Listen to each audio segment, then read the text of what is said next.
Welcome to the Salmon Runs YouTube. Enjoy the video. You begin by verifying essentials so you don't chase phantom problems. Power the receiver and finder, then set the dish to the satellite's approximate azimuth and elevation using a compass or app. Once done, attach the finder between LNB and receiver and keep coax snug. This gives you a real-time readout. Make sure the receiver is on a live transponder or blind scan mode so the finder shows signal changes. This fast start gets you into measurable alignment immediately. You now refine the aim by making small, systematic movements.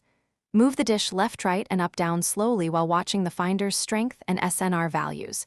Peak readings indicate the best pointing. Once you see a peak, rotate the LNB to correct polarity. This can improve signal dramatically, so take time in small increments. After each tweak, let the meter stabilize, note the highest reading. Then partially tighten mount bolts to hold position, while you confirm there's no stronger peak nearby. You finish by firmly locking the dish, where the signal peaked, and running a full channel scan on your receiver to confirm reception across transponders. Verify SNR and BER values.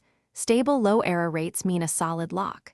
Secure all coax and weatherproof connectors, then recheck after a brief wait in case wind shifts alignment.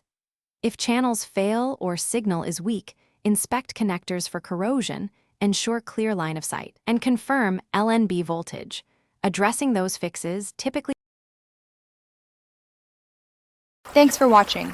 Consider subscribing if we helped you.